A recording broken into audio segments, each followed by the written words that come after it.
Multiverso da Bíblia. O Mensageiro.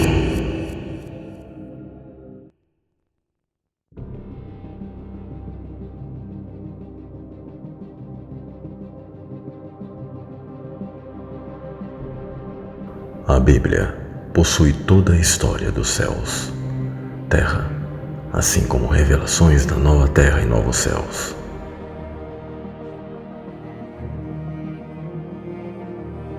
Bereshit bara Elohim et hashamayim ve'et haaretz. Neste verso, o Eterno canta. Deus canta e usa frequência, vibração e energia. Em um princípio, criou Deus os céus e a terra. Para os que investigam e estudam através da sabedoria, do conhecimento hebraico, é possível descobrir os tesouros de Deus.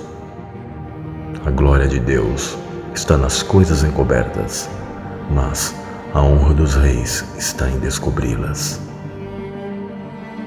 Na Bíblia você tem personagens principais. Prefiro chamar esses personagens de seres, pois são seres reais, e um ser em especial, que é completamente verdadeiro e o principal da narrativa bíblica, é Deus, Deus o Pai, nosso Pai, e seu Filho Jesus, que formam um conjunto, uma família, somada à enigmática figura do Espírito Santo, que ao longo do estudo profundo da Escritura, saberemos quem é realmente. Sim, eles estão na primeira frase da Bíblia, uma família encriptada no termo Elohim. Termo este que não é usado em vão, termo que se refere também a anjos e a nós de maneira direta. Mas vamos devagar sobre esse ponto, nada de pressa.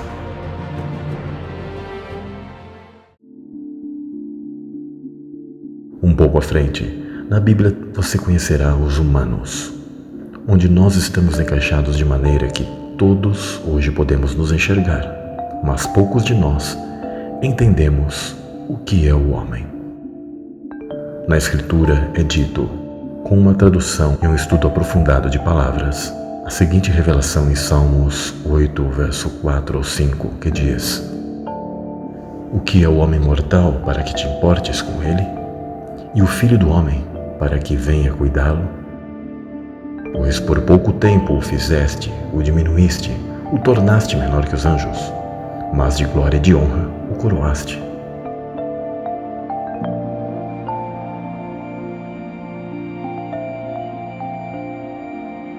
Nascemos neste mundo sem saber ao certo o porquê. Recebemos um nome, uma identidade terrena, documentos de identidade, mas todos se referem a algo passageiro. Recebemos até um nome que muitas vezes nem gostamos e que outras pessoas escolhem por nós. Herdamos a aparência e informações de nossos pais. Alguns nem estão satisfeitos com seu exterior e mal entendem os motivos de simplesmente existir, do porquê estarmos aqui. Herdamos qualidades, mas também defeitos de nossos pais, até mesmo tendências genéticas que nos molestam toda uma vida, desde o nascer até o morrer.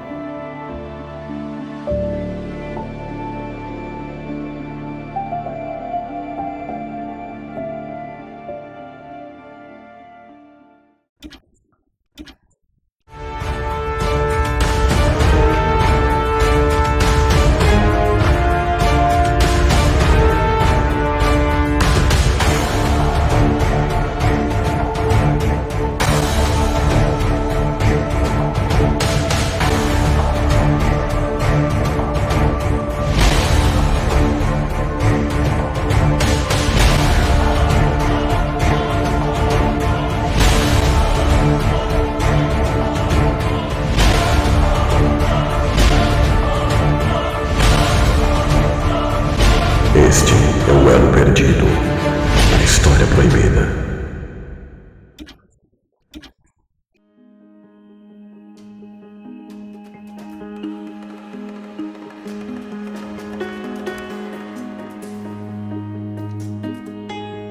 Jesus mencionou o Salmo 82 quando atestou sobre sua própria divindade, os quais os doutores da lei o acusavam de fazer-se Deus a si mesmo, ou seja, declarar que sua natureza era divina. Nesta passagem, claramente Jesus mostra quem é Ele e, inclusive, quem é você. Qual é a sua natureza? Da mesma maneira do Salmo 8, neste Salmo 82 mostra que somos filhos legítimos do Altíssimo, mas hoje estamos suscetíveis e rebaixados à morte, porque em algum momento os filhos de Deus não trilharam mais a vontade do Pai e ainda se voltaram contra o seu governo. E esses seres, esses filhos de Deus, também eram chamados de juízes, também traduzidos como anjos ou deuses. Deus está na congregação dos poderosos, julga no meio dos deuses. Neste mesmo salmo está o verso que Jesus refutou aos doutores da lei que o acusavam que era blasfemo aceitar que ele tinha natureza divina. Ele disse, no verso 6 e 7 está escrito: Vós sois Elohim, deuses, ou seja, vós sois seres divinos, todos vós, filhos do Altíssimo. Todavia, morrereis como homens, e caireis como qualquer dos príncipes, ou, em outras palavras, como qualquer dos principados ou altos governantes. Neste sentido, tanto no mundo físico como no mundo celestial, significa que há seres divinos que hoje estão suscetíveis à morte, e estes caíram como qualquer dos principados celestiais.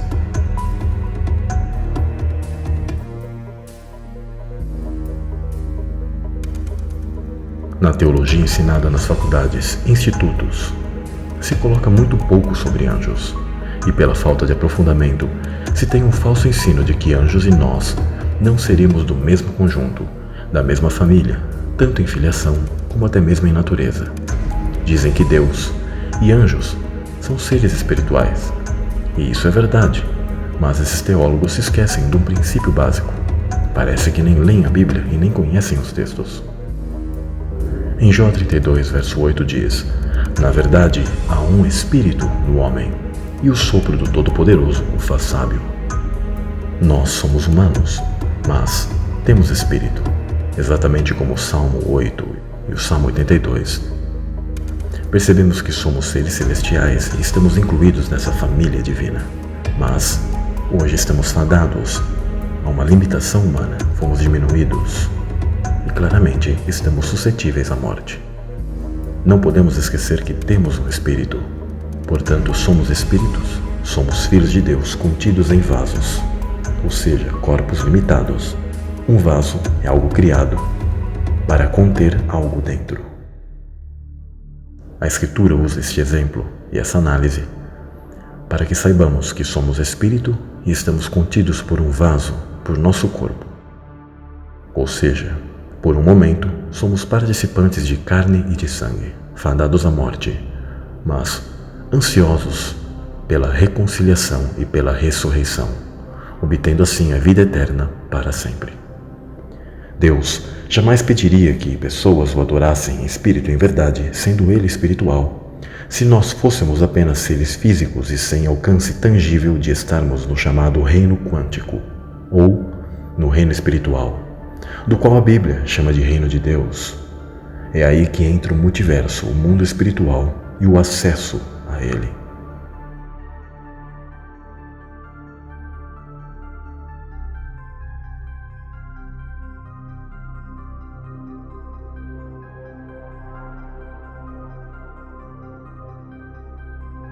Então vamos entender um pouco mais sobre esses filhos dele.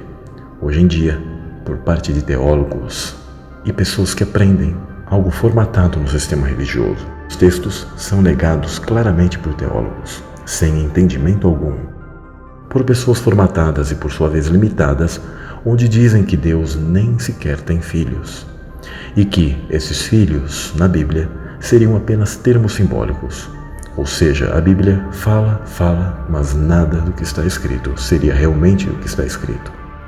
Isso é a teologia pífia, ensinada no sistema religioso. Tristemente, muitos seguem esse entendimento, mesmo quando se desvencilham do sistema.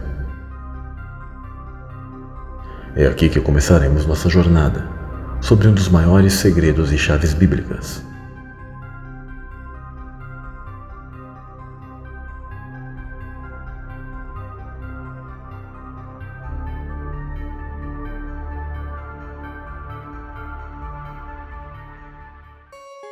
Elohim, nas escrituras hebraicas, significa deuses, juízes, seres divinos que são filhos de Deus, filhos literais, pois Deus gera filhos divinos e não outro tipo. Deus, o Pai, é o soberano absoluto, e nenhum desses seres divinos tem o mesmo status e poder dele.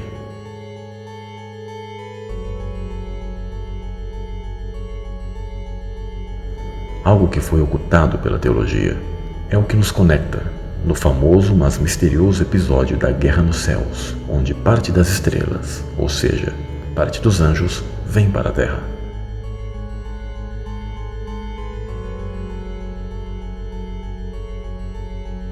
Anjos, Satanás, demônios, eles estão por toda a história bíblica. São seres espirituais que acessam e se manifestam em nosso mundo de diversas maneiras, inclusive até mesmo em carne. Compreendendo parte deste ocorrido, entenderemos como o multiverso bíblico se iniciou. Infelizmente, quase todas as nossas concepções modernas sobre esses seres são baseadas em sérios equívocos da teologia. O conhecimento antigo e de literaturas foi apagado pouco a pouco. Mas vamos falar sobre esses seres espirituais na história da Bíblia. Mas antes, vamos nos localizar nas dimensões e cosmologia bíblica. Então, a primeira coisa que temos de fazer é reorientar a nós mesmos sobre como os antigos autores bíblicos viam e enxergavam o mundo.